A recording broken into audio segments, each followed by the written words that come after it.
en Publicidad por la Universidad de Sevilla, licenciado en Historia del Arte por la Universidad de Sevilla. Está ahora mismo... ¿Estás con la tesis? Casi a punto de presentarla, de defenderla. Me quedan nada, meses. ¿Y tesis dedicada a la fotografía? Sí, el fotolibro andaluz desde 1985 hasta hoy. Entonces, esta nueva parte va a ser fotografía contemporánea. Él es profesor titular de Cuerpo de Artes Plásticas y Diseño, Enseñanza del Régimen General de la Junta de Andalucía, especialidad en fotografía. O sea, tu vida es fotografía, te levantas... Yo todos los días, 8 o 10 horas, tengo que hablar de fotografía porque trabajo en la Escuela de Arte dando teoría de la fotografía y proyectos fotográficos. Entonces, o estoy hablando de proyectos y fotografías de fotógrafos que tengo que ir investigando, o estoy comentando con los alumnos sus trabajos para orientarlos para una mejor edición. O sea que todo el rato hablando, aunque te parezca mentira, 8 o 10 horas al día pensando en fotografía. Desde hace 20 años. Eso previene de las enfermedades. No te creas, salen otras. Pues ya está, con Eduardo lo que hacemos es cerramos un poco el círculo desde la fotografía del siglo XVIII hasta la fotografía contemporánea. Yo creo que el recorrido es más que interesante, ¿no? Y ya nos venimos a la fotografía actual, al selfie. No sé si hablaremos del Casi, pero no nos da tiempo.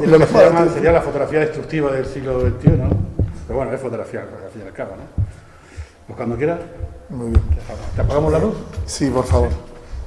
Bueno, yo antes de empezar estoy muy agradecido al Ayuntamiento, a José Carlos y a la organización por hacer este evento posible porque para mí ha sido todo un descubrimiento los fotógrafos de esta mañana, tanto Enrique como Juan, pues han puesto perfectamente como sería la fotografía documental minera del 19 con Gilman y con Rodrigo, y efectivamente como Lucía yo tampoco conocía estos dos casos y me considero estudioso y divulgador de la fotografía y para mí es todo un descubrimiento. Además este enclave maravilloso hace que al ir llegando con el coche, que yo vengo desde este lado por la montaña y viendo lo increíble que es el paisaje y las posibilidades que tiene Almería y demás, es fabuloso ver que había gente ya que hace más de un siglo estaba haciendo fotografía por aquí. A mí me toca terminar el ciclo de conferencias y lo voy a hacer hablando de la fotografía contemporánea documental. Ocurren varias cosas en lo que a mí concierne con la charla que yo voy a dar. La fotografía llega un momento en que hace así y se expande. Entonces, hoy día fotografía es algo bastante más amplio que lo que era en el siglo XIX. Y hay una frase de Walter Benjamin del año 1931 que es maravillosa, que dice, en el año 1931 Walter Benjamin ya decía, el analfabeto del futuro no será el que no sepa leer, será el que no sepa interpretar imágenes. Y lo decía en 1931. Hoy día la fotografía ha tomado unas derivas y unos caminos imposibles de pensar hace 10, 15 o 20 años y el concepto documental sigue siendo tan actual o sigue siendo tan presente como lo era en el siglo XIX. Es muy importante a la hora de enfrentarnos a lo que yo voy lo que voy a exponer, no pensar que la fotografía que viene ahora, que puede ser muy experimental, se habla de postfotografía, se habla de todo lo que tiene que ver con internet, todo lo que tiene que ver con los aparatos móviles, de todas las posibilidades de la imagen, la interpretación, viene a sustituir a nada. La fotografía es siempre sumativa. Yo a mis alumnos en Sevilla y en Bellas Artes también en Málaga, que doy alguna clase, les explico que la fotografía para mí es un árbol maravilloso donde tiene unas raíces inmensas y preciosas que son el siglo XIX, la física y la química, más todo lo que se puso el avance tecnológico, hicieron que esas raíces fueran enormes, que es todo lo que hemos visto aquí. Luego tiene un tronco maravilloso que es el siglo XX, que todos los fotógrafos que conocemos, desde Doisneau, Cartier-Bresson, Capa, todos los fotógrafos de fotografía vernácula, que son las fotografías que hemos hecho todos y que han hecho nuestros padres, nuestros abuelos, están en ese tronco y de momento en el siglo XXI ese tronco ha empezado a germinar y ha empezado a dar frutos muy raros a veces, muy diferentes, pero no vienen a sustituir lo que había.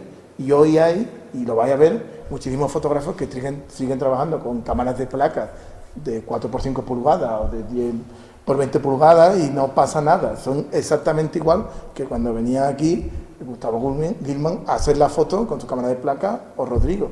Y son tan actuales como el fotógrafo que utiliza una cámara que está en el móvil o el que hace los selfies.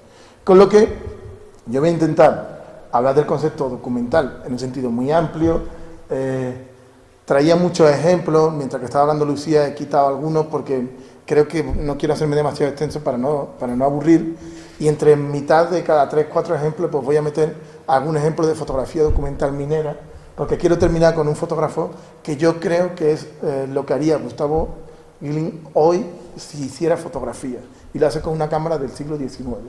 Entonces, ni la fotografía de hoy viene a sustituir lo anterior, ni la fotografía de hoy actual deja de ser lo que era, simplemente ha avanzado por muchísimos sitios y vamos a intentar abarcar todo el espectro que supone ese avance. Este es mi correo electrónico, la ponencia, la conferencia tiene 755 diapositivas y hay muchos nombres y muchos detalles, pero si alguien la quiere, que me escriba un correo, o cualquiera que creáis que le puede ser útil para sus clases, o para un amigo, para un compañero que no puede venir. Oye, Eduardo, que estuve en Serón, en Las Menas, y que me pareció interesante, oye, o cualquier tema que le pueda ayudar, encantado. Ese es mi correo electrónico, este es mi Facebook y mi Twitter, y este soy yo. Para tener en cuenta que lo que vamos a hablar, yo he resumido la fotografía documental actual en 3 factores. Esos 3 factores tienen que ver con lo que significa la fotografía hoy. El primero es el paisaje y las consecuencias de ese paisaje. La primera vez que el hombre se acerca a la fotografía, saliendo de los químicos, de la frontera científica y de la frontera, una vez se ha avanzado de ese tipo de experimentación que eran los comienzos, lo que hace es investigar el paisaje y explorar lo que tiene alrededor. Hay un salto cualitativo, que lo vamos a ver ahora, que se produce a mediados de los años 70, y es el que define la fotografía documental de paisaje actual, y lo vamos a tener en cuenta. Luego está el factor humano, que es que el momento que nos toca vivir, la época que estamos viviendo, 20, 30 años hacia atrás, hacia hoy, se ha intentado documentar a través de las personas. En el siglo XIX, a principios del siglo XX, tanto Ries como Hein, que lo aplica a Lucía, o fotógrafos anteriores, o luego August Sander en Alemania, o Volker Evans, o fotógrafos posteriores como Lewis, que vinieron en América, le han dado importancia al factor humano. Muchas veces, cuando Enrique ha hablado de tipos y que, pues bueno, que a lo mejor Rodrigo algunas veces dejaba a personas y demás, el factor humano es importantísimo para explicar la época o documentar la época que toca vivir. Y eso lo veremos en algunos fotógrafos, muy a propósito, y otros que no lo hacen tanto, pero que también se entiende. Y luego, es súper importante el concepto de documento como memoria. Es decir, avanzado el siglo XX y comenzado el siglo XXI, la fotografía nos permite recuperar la memoria de los lugares y nos permite recuperar cómo la energía de esos espacios se sigue manteniendo, aún pasados muchos años después de que aquello estuviera activo o que tuviera un determinado significado. Entonces, en la fotografía documental actual es súper importante, vamos a ver varios ejemplos, el concepto de memoria. Cada vez que vemos una fotografía del siglo XIX, como muchas que se han visto aquí, incluso la fotografía vernácula de nuestros abuelos, nuestros bisabuelos, está ahí la memoria de esas personas que quisieron dejar constancia de esos lugares. Y ese concepto de memoria y también en algunos casos de verdad, que son propios de la fotografía del siglo XX, más radiante, que hay muchos ejemplos, siguen siendo actuales y vamos a ver algunos ejemplos. Y luego también, antes de empezar, hay que hacer una aclaración que ha ocurrido en los últimos 25 o 30 años de la fotografía. Hasta hace muy poco tiempo, fotógrafos que pueden conocer todos, pues Català Roca, Cartier-Bresson, Doisneau, Willy Ronis, Volker Evans, Robert Frank, todos los que van a su mente desde el comienzo de la fotografía hasta los años 60, 70, 75, 80, trabajaban en su obra, y cuando exponían sus trabajos simplemente pues exponían los últimos de los últimos 2, 3 años, los últimos que habían hecho, pero no trabajaban por proyectos cerrados como ocurre ahora. En el arte contemporáneo y la fotografía actual se ha, vamos a decir, puesto en alza el trabajo proyectual. ¿Qué significa esto? Que la gente empieza a presentar trabajos de forma cerrada y por series, con lo que se está fomentando que las temáticas y los significados o la interpretación de los documentos sean muy concretas. Hay muchas ayudas, muchas subvenciones, muchos fotógrafos que salen de las escuelas de arte, de las facultades, de la Facultad de Ciencias de Comunicación, la Facultad de Bellas Artes, que a veces pues tienen que pedir ayuda o subvenciones y tienen que definir su trabajo de forma proyectual. Con lo que en los últimos 25 años hemos pasado de trabajar en obras fotográficas a trabajar por proyectos. Y no quiero aburriros más con la introducción. Hay un pequeño resumen que yo haría de todo lo que significa la fotografía documental hoy, que sería paisaje, memoria y factor humano. Yo voy a empezar con el paisaje, porque en el paisaje se dan estos pasos hasta el siglo XXI y vamos a ver lo que significaba antes de empezar.